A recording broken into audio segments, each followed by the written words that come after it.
El de 2014 fue un 1 de mayo nada al uso en Simferópol, la capital de Crimea. Las reivindicaciones laborales y sociales no es que quedaran en un segundo plano, sencillamente no existieron. La mayoría rusa desfilaba ante sus líderes que, banderita en mano, saludaban a los pies de una estatua de Lenin. Niños, jóvenes, mayores, estudiantes, trabajadores, hombres, mujeres, veteranos, autodefensas, unidos en un fervor patriótico sin parangón. Las banderas tricolor ondeaban por doquier. Decenas de miles de personas quisieron mostrar así, a golpe de música militar, su irrevocable decisión de retornar a Rusia, la madre patria. ¿Ves? Ha habido una primavera de Crimea. 100.000 personas han salido a la calle. Este levantamiento patriótico nos permite sentir un nuevo renacimiento y un nuevo amanecer. Para todos nosotros supone nuevas oportunidades y posibilidades. Tenemos que aprovecharlas. No fue un levantamiento contra un dictador como en otras primaveras, sino el desgajamiento del territorio de Ucrania para unirse a Rusia, considerado ilegal por Estados Unidos y la Unión Europea, que han decretado sanciones contra Moscú. Usted ve caras felices y sonrientes. Por eso, si alguien dice que esto no es así, es simplemente propaganda contra la democracia y la paz. Los rusos de Crimea nunca se sintieron ucranianos y no consideraban que la Junta Nazi de Kiev, como llaman al gobierno surgido de Euromaidán, les representase. Con su primavera, dicen, se han liberado del ocupante.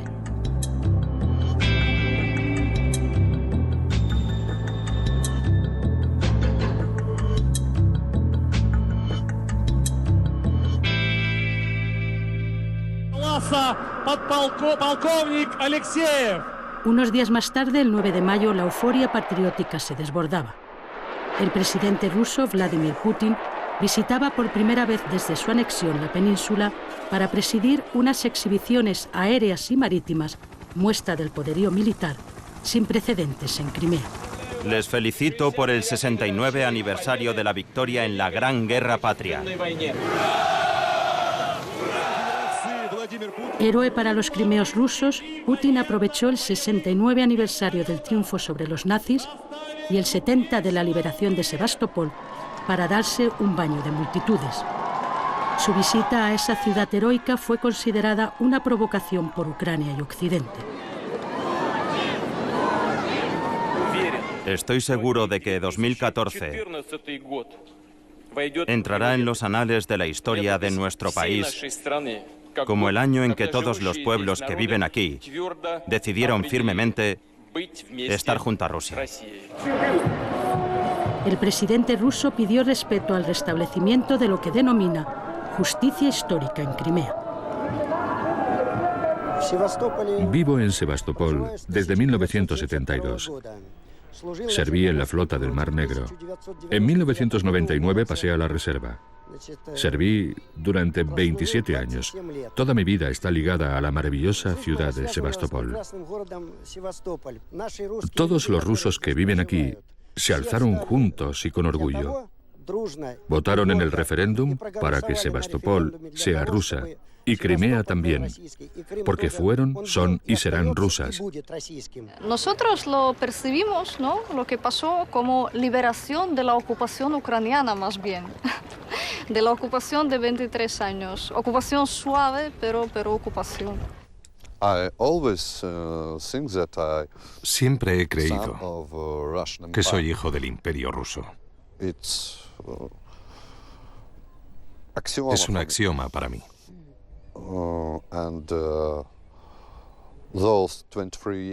Estos 23 años he estado bajo ocupación. Ahora somos libres.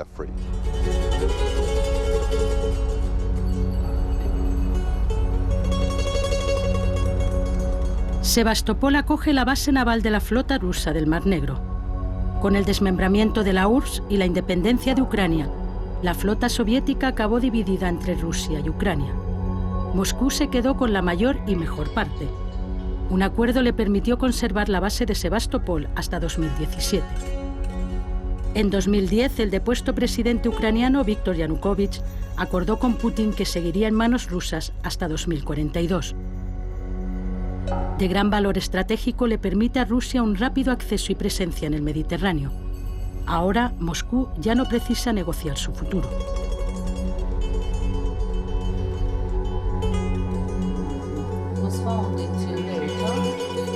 Nina, guía del Museo Histórico Militar de la Flota, nos acompaña a través de su historia, desde su fundación en el siglo XVIII en tiempos de la emperatriz rusa, Catalina la Grande. Todo, incluida Nina, conserva cierto pozo soviético. La visita acaba convirtiéndose también en un repaso a la historia de Europa, a la luz de los muchos episodios relacionados con la flota y la ciudad. Como la Guerra de Crimea del 19 con su batalla de Balaclava, considerada por muchos como la primera Gran Guerra, que enfrentó al Imperio Otomano, el Reino Unido y Francia contra el Imperio Ruso, y en la que Sebastopol sufrió un largo asedio. O la sublevación del acorazado Potemkin, y tantas historias, hasta llegar al sitio de la ciudad por parte de las tropas nazis que ocuparon la península. En medio de las calles de la derruida ciudad, la infantería se lanza al contraataque.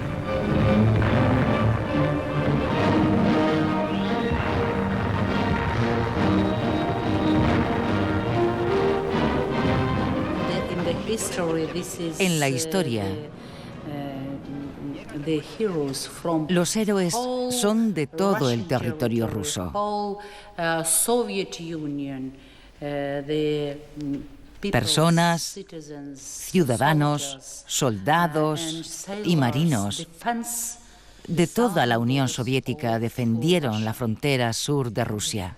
Sebastopol quiere mucho a Rusia, porque los hijos de toda Rusia, de la Unión Soviética, lucharon aquí por la paz y la liberación. Escuchando a Nina se puede entender por qué para los rusos Crimea y Sebastopol son parte del orgullo nacional y del imaginario nacionalista. Después de la liberación de la península de Crimea, la flota del Mar Negro participó en la liberación de países y ciudades europeas.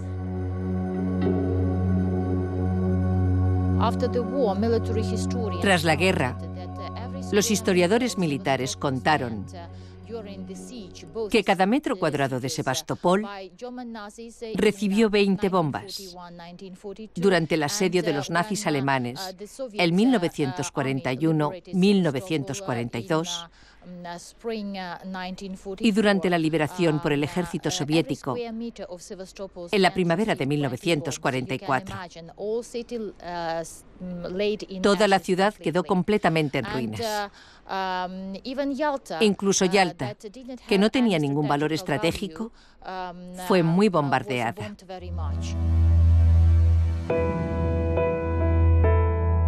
Para mostrar la terrible destrucción, el dictador soviético Joseph Stalin se empeñó en que la conferencia que selló la división de Europa y puso las bases de la Guerra Fría se celebrase en Yalta, la perla de Crimea.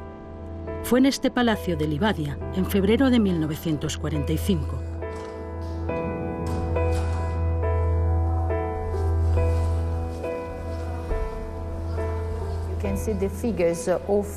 Puedes ver las figuras de los líderes de la coalición anti-Hitler que participaron en la conferencia. En el centro puedes ver la del primer secretario del Partido Comunista de la Unión Soviética, Joseph Stalin. A su derecha, el presidente de Estados Unidos, Franklin Delano Roosevelt. Y a su izquierda, el primer ministro británico, Winston Churchill.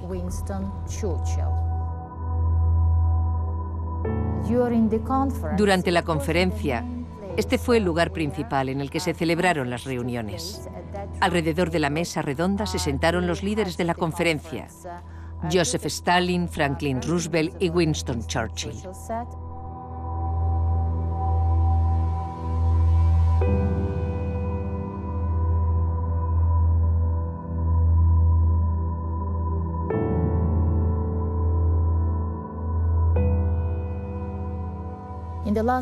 El último día de la conferencia, el 11 de febrero de 1945, en esta mesa firmaron el comunicado final de la conferencia.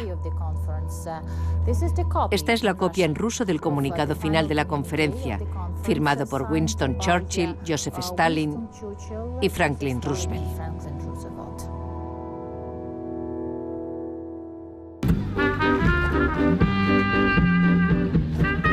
Para Elena no hay discusión posible. Crimea es rusa.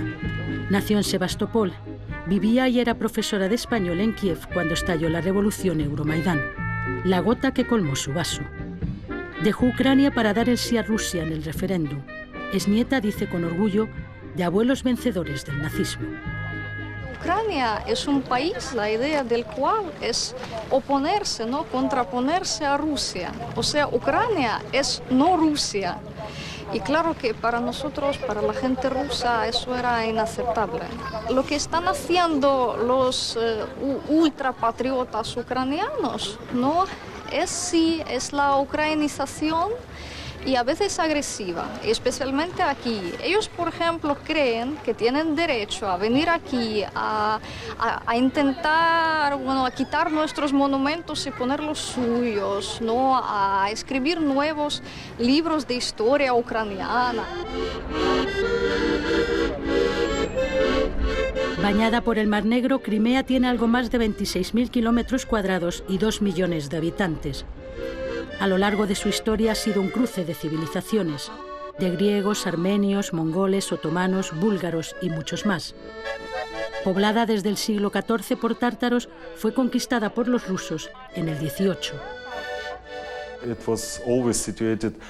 Siempre estuvo situada en la encrucijada de gentes que iban de países del este hacia países del oeste, de norte a sur, de sur a norte.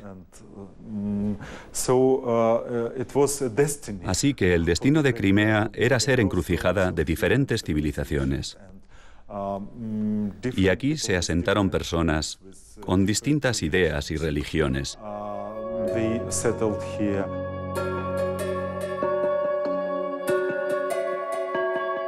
Pasó a ser República Autónoma Soviética dentro de Rusia en 1921.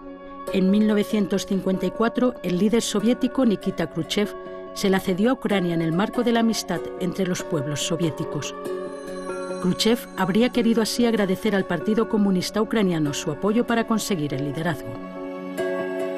Con el colapso de la Unión Soviética en 1991, Crimea se quedaría como república autónoma dentro de la Ucrania independiente. En marzo de 2014, la Federación Rusa se la anexionaba. Yo no usaría la palabra anexión porque no ha habido ninguna. Eso es un invento de los medios de prensa y de los políticos occidentales. Imposible discutir con el ministro de Información crimeo sobre su falta de legalidad y legitimidad. Para las autoridades de esta península, esta es rusa y basta.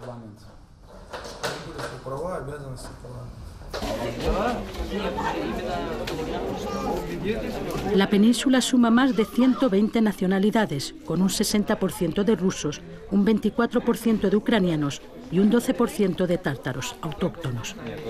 Han de decidir si solicitan ser ciudadanos rusos o renuncian a ello. En las oficinas de pasaportes se forman colas a diario. Enhorabuena por la obtención del pasaporte de la Federación Rusa. Irina había esperado este día durante años. Se abraza a su hijo. No puede contener la emoción. Estamos felices de ser rusos. Esta es nuestra tierra y hemos vuelto a su seno, a Rusia. El ruso, donde quiera que viva, sigue siendo ruso. Y nosotros en nuestra tierra éramos como emigrantes. Los padres Georgi y Alexander de la Iglesia Ortodoxa rusa tampoco ocultan su felicidad. Les han entregado sus pasaportes como a sus familiares en la propia iglesia. Es un sentimiento de agradecimiento porque Dios nos ha guiado hasta la ciudadanía de la Federación Rusa. De nuevo nos hemos unificado con nuestro Estado ruso. Estoy seguro de que Dios nos va a seguir guiando en los buenos sucesos que esperamos ocurran en el proceso de unificación con Rusia.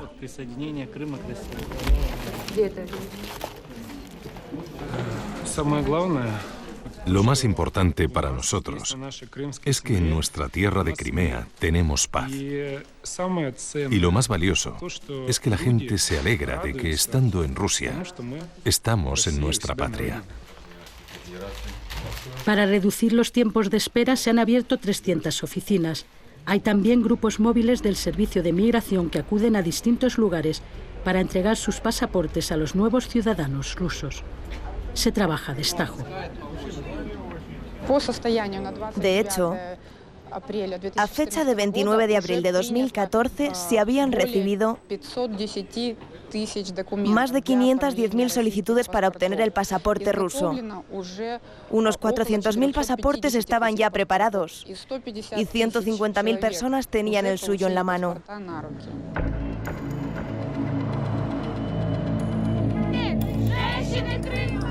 Tras la caída del presidente ucraniano Víktor Yanukovych el 22 de febrero y la toma del poder por los Euromaidán, Rusia ponía en marcha su plan para Crimea. 5 días después, grupos armados toman el Parlamento de la península. Sergei Aksionov se convierte en el hombre fuerte del Kremlin en Crimea. Los llamados pequeños hombres de verde, soldados sin identificar, que luego Moscú reconocería que eran militares rusos, toman posiciones por todo el territorio y acaban rindiendo las bases del ejército ucraniano. El 16 de marzo se celebra el referéndum secesionista, en el que los crimeos deciden con casi un aplastante 97% que quieren ser parte de Rusia. Un par de días después, en Moscú, se firma su unión. Siempre hemos respetado la integridad del Estado ucraniano, a diferencia de aquellos que lo han convertido en víctima de sus propias ambiciones políticas. Pero todo tiene un límite. Y en el caso de Ucrania, nuestros aliados occidentales lo han pasado. Se han comportado de forma burda e irresponsable y poco profesional.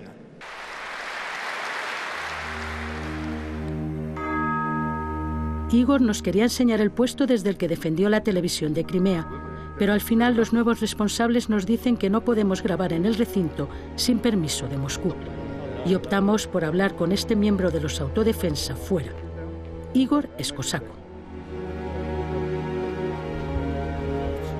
Puedo expresar esto con una corta frase. Sirvo a Rusia, a los cosacos y a la fe ortodoxa. Dice que le gustaría luchar junto a sus hermanos del este de Ucrania, que allí hay miembros de su grupo, pero que le han ordenado quedarse porque asegura es el primero de la lista de los más buscados del ultraderechista Pravy Sector ucraniano. Crimea es mi patria. Aquí están las tumbas de mis ancestros. Además, históricamente se configuró así. Y gracias a Dios soy cosaco del ejército Chersky, y para mí era totalmente natural incorporarme a filas cuando fue necesario. Quisiera creer que esto no es solo la primavera de Crimea, sino que con ella va a empezar la gran primavera de Rusia. Nos pide que le acompañemos para mostrarnos el monumento al soldado desconocido, sagrado para él.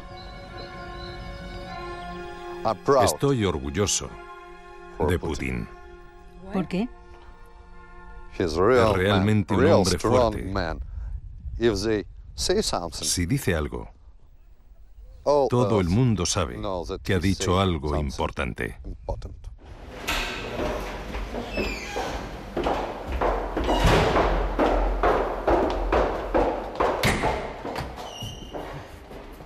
Putin nos ha sacado de la esclavitud. Rusia nos ha sacado de la servidumbre. Tatiana no oculta su amor por Rusia. Lleva 30 años trabajando en Pravda Crimea, La Verdad de Crimea, un periódico fundado en 1918 por el Partido Comunista, en cuyas manos permaneció hasta la disolución de la URSS. Tiene una tirada de 60.000 ejemplares al día y es el de mayor circulación de Crimea. es de la cooperativa de trabajadores y se declara independiente. Siempre creímos en el fondo de nuestra alma, aquí en lo más profundo, que volveríamos necesariamente a la que es nuestra patria. Nos acusaban de ser separatistas y de ser la quinta columna de Moscú. Y decíamos, sí, no nos importa. Pero esta elección tiene también una base económica, porque los estándares de vida en la Federación Rusa, su nivel de desarrollo legislativo, de infraestructuras, el sistema de las telecomunicaciones del que soy responsable en el gobierno, son con mucho superiores. Sobrevivimos al colapso de la Unión Soviética y Ucrania ni siquiera restauró el nivel previo. Rusia tiene un nivel más alto que la Unión Soviética, así que estamos seguros de que estaremos mejor en Crimea después de su unión a Rusia. A pesar de eso, Oleg tenía ya las maletas medio listas para irse a Kiev, a empezar una nueva vida, convencido de que no puede continuar en la península. Lleva años trabajando en educación para la convivencia interétnica. Nunca se ha sentido ruso y dice que la xenofobia ha aumentado. No sé de dónde salen los prorrusos radicales, ni cómo la actitud prorrusa hacia todo era tan profunda en estas personas.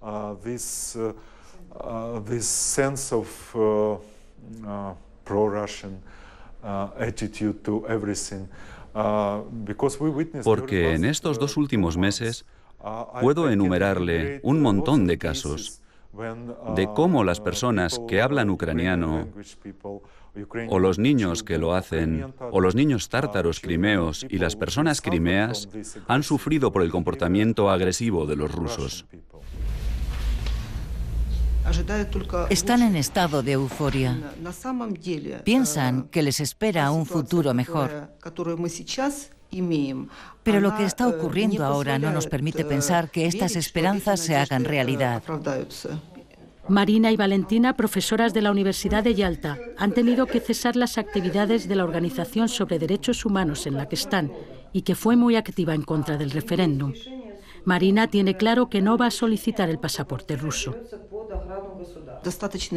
La pobreza, la falta de protección social de una gran parte de la población provocan que estas personas busquen la salvación en una mano fuerte. No es importante quién esté al frente del Estado.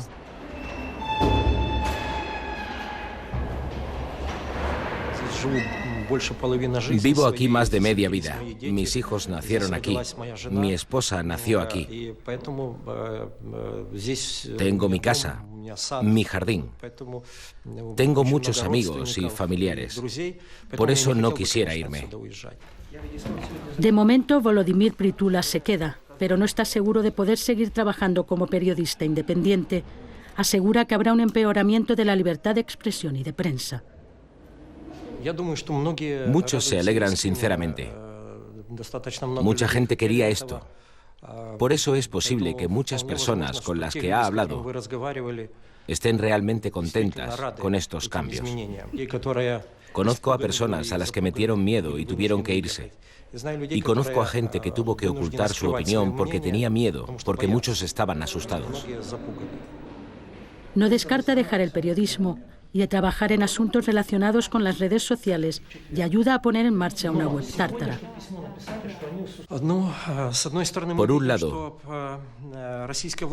vemos como el poder ruso intenta ganarse a los tártaros de Crimea y darles algunos privilegios. Les promete muchas cosas e intenta influir en la élite del pueblo tártaro.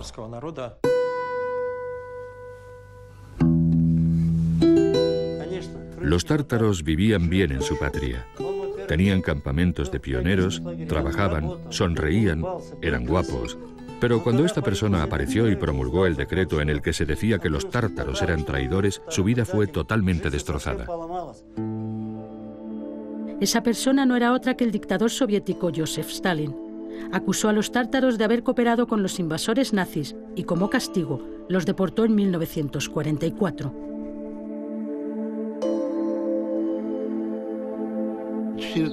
Llegaron a las 4 de la mañana. Nos dijeron, levanten las manos. Mi madre y mi padre lo hicieron. Nos cachearon. Después dijeron, salgan. No cojan nada. No vamos lejos. Solo cogimos el Corán. Luego nos cargaron en camionetas y nos llevaron a la estación de tren. Y nos metieron en vagones de ganado. Y partimos.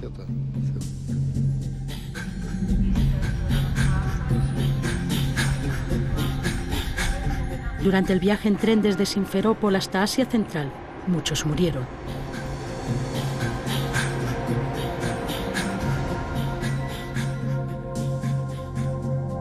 Las personas morían en los vagones y cuando parábamos los sacaban y allí los dejaban. No había lugar para enterrarlas, las abandonaban y yacían en los campos. Komudji y Diagaev comparten recuerdos del pasado. Su vida no ha sido fácil. Nacieron en la Crimea soviética, retornaron del exilio a una ucraniana, que ahora es rusa. Cuando volvieron se conjuraron en no abandonar nunca más la tierra de sus ancestros. No nos dieron nada cuando volvimos. No nos dieron nada. Empezamos la vida de cero. De nuevo. Tiempo a que perdieron el miedo. Sueñan con descansar en paz un día en su terruño. Nos hemos acostumbrado a todo. Que sea Rusia, que sea Ucrania, nos da igual. Somos un pueblo de trabajadores. Rusia, Ucrania, no importa. Ha habido pánico y muchos se fueron. Pero nosotros no nos vamos a ir a ningún sitio. Ya sabemos lo que es la deportación. Moriremos aquí. La ciudad de Bakhchisaray es la capital histórica de los tártaros de Crimea, musulmanes suníes. Cada 18 de mayo conmemoran el aniversario de la deportación. Y a pesar de que Putin les ha rehabilitado, no se fían. Defienden la integridad territorial de Ucrania y sus dirigentes pidieron el boicot del referéndum y decidieron la restauración de su autonomía territorial y nacional. El Mejlis, Asamblea Popular, es el órgano de autogobierno de los tártaros de Crimea, pero está al margen de las estructuras oficiales. Cuando Crimea pertenecía a Ucrania, la situación era tal que sentíamos la discriminación. Lamentablemente, durante 23 años el Estado ucraniano no adoptó ninguna ley que nos permitiese desarrollarnos y renacer. Y ahora nuestra situación tampoco ha cambiado. Pensamos que la situación va a empeorar, aunque el presidente de la Federación Rusa haya aprobado un decreto para la rehabilitación del pueblo tártaro de Crimea. Los poderes locales a día de hoy, según veo por sus acciones, han anunciado que el Mejlis es extremista y han prohibido la entrada del expresidente del Mejlis, Yemiliev, hasta 2019. Y además han abierto una causa penal contra nuestro presidente Refat Chubarov. Así no hay diálogo posible. Su líder histórico, Mustafa Yemiliev, diputado en el Parlamento de Kiev, ha intentado retornar sin éxito a su tierra. El 70 aniversario de la deportación lo celebró con una vigilia en Kiev, la capital ucraniana. Las autoridades crimeas no autorizaron a los tártaros a conmemorarlo en la península, pero desafiando la prohibición, estos se manifestaron a las afueras de Simferópol en memoria de las víctimas de las represiones, la hambruna y el exilio forzoso, y dejaron constancia de su indignación. No acaban de creerse las promesas de Rusia sobre la cooficialidad de la lengua o una cuota del 20% en los organismos de poder.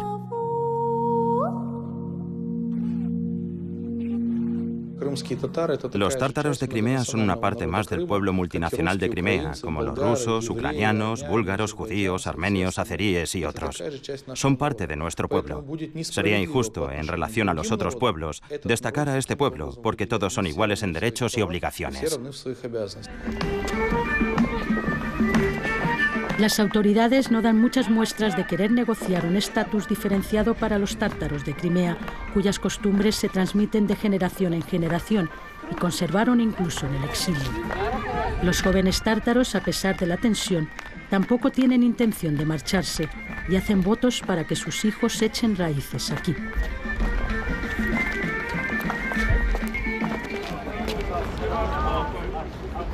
En general, sorprenden la calma y paciencia con las que los crimeos se enfrentan a los cambios en esta extraña y compleja transición. Las huellas de Kiev van desapareciendo, primero la bandera ucraniana y los tridentes, luego la moneda, la grifna. Se calcula que el proceso puede durar todavía meses y costarle a Rusia varios miles de millones de euros, pero podría obtener pingües beneficios en el futuro de posibles recursos de gas y petróleo en el Mar Negro, y construirá un puente en Kerch para unir la península al continente. Las colas son ahora una constante en la vida diaria de los crimeos. Hacen cola para los pasaportes y también ante los bancos que han cerrado. El sistema bancario ucraniano ha dejado de funcionar y aún no ha empezado a hacerlo el ruso. En la capital Crimea solo está abierta esta sucursal de un banco ruso para realizar transacciones con efectivo. ¿Qué pasa con lo que ocurre en la parte continental? Bueno, en Ucrania, casi es mejor esperar aquí en colas que tener que participar en actos de guerra. No sé qué pasa con la Unión Europea. Son todos extras, títeres de Estados Unidos, el país que manipula a casi todo el mundo. Los países europeos no son independientes.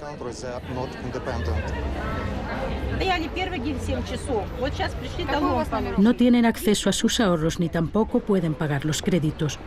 Putin ha prometido devolverles hasta un máximo de $20.000 de sus ahorros, pero en muchos casos el certificado que lo avale, nos explican, lo dan en Ucrania, y muchos no se atreven a cruzar la frontera. Yo no sé si nos van a devolver todo el dinero. Tengo un coche, un pasaporte ucraniano. Hasta ahora no pedí el pasaporte ruso porque puede ser que tenga que cruzar la frontera y sería un problema. También es un problema cruzar la frontera con matrícula rusa. Se puede perder el coche o la vida. Las transacciones inmobiliarias también han sido congeladas. Ucrania bloqueó el acceso al catastro. Una de las razones por las que todavía estamos aquí y no nos fuimos de inmediato fue para ver cómo se desarrollaba la situación y cuál podría ser el mejor camino para preservar la propiedad.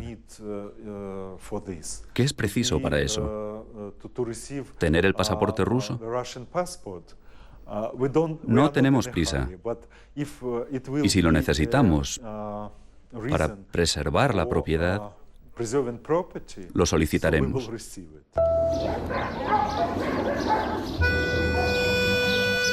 Kiev puede también apretar las tuercas subiendo el precio de la electricidad. Ucrania suministra a Crimea una parte de la que necesita. Y el agua es otro problema. La península solo tiene recursos para el consumo de la población. Crimea es una tierra árida. Y durante la Unión Soviética se construyó un canal para el agua del Dnieper. El Dnieper es un río ucraniano.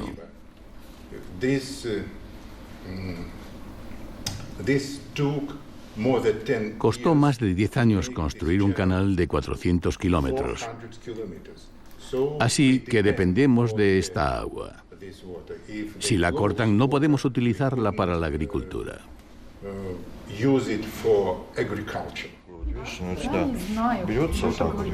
Los negocios también se ven afectados en esta etapa.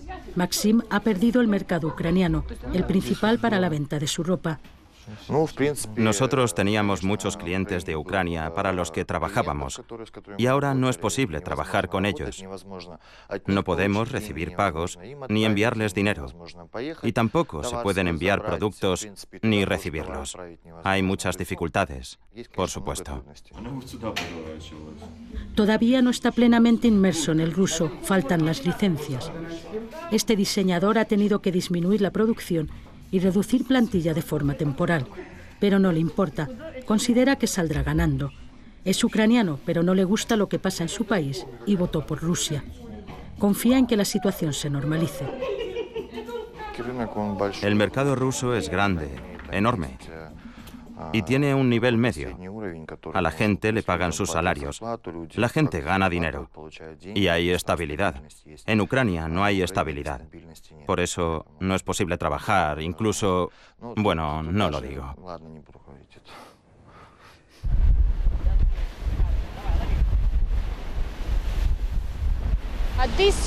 Este año no recibiremos ningún crucero. Y no tenemos muchos turistas. Solo vienen turistas rusos. Intentaremos quedarnos y ver qué pasa.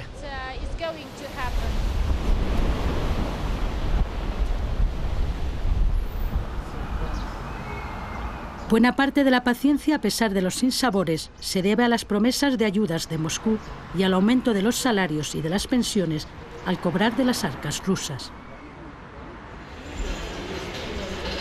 Y para todo hay que aprobar nuevas leyes en un parlamento donde salen adelante con una casi unanimidad. Del legislativo han desaparecido los partidos ucranianos, aunque todavía no funcionan los rusos a pleno rendimiento. En septiembre habrá elecciones, bajo legislación rusa, por supuesto. No hay oposición en absoluto y creo que el sistema electoral se organizará de tal forma que en los próximos 5 años no habrá ningún enfrentamiento político serio en el Parlamento.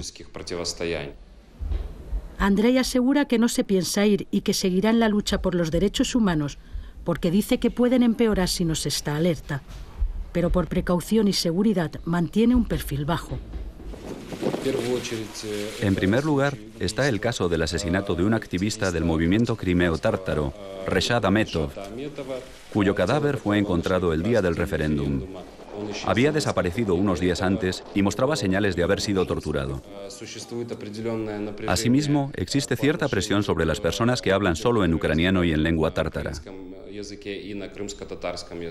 No hace mucho, se dio un caso en el que golpearon a un escolar que hablaba por teléfono en tártaro. Hace unos días se produjo un asesinato. Una de las versiones apunta a que fue porque la persona hablaba en ucraniano.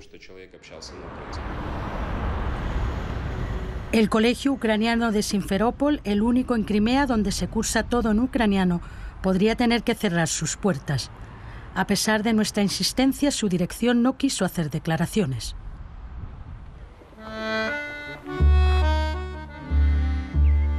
Hay quien, como Anastasia, es más pragmático ante los hechos consumados y su amor por Crimea. Es y se siente ucraniana. Vino a estudiar económicas a la península hace 4 años y va a solicitar el pasaporte ruso. Cuando llegué a vivir aquí, me di cuenta de que la gente se consideraba más rusa que ucraniana. Incluso cuando dije que venía de Kiev, siempre decían que había venido de Ucrania, aunque ellos en principio formaban parte de Ucrania.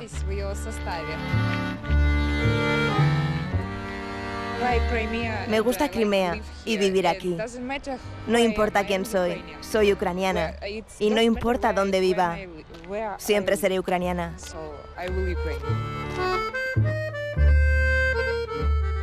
Sus padres seguirán en Kiev y siendo ucranianos.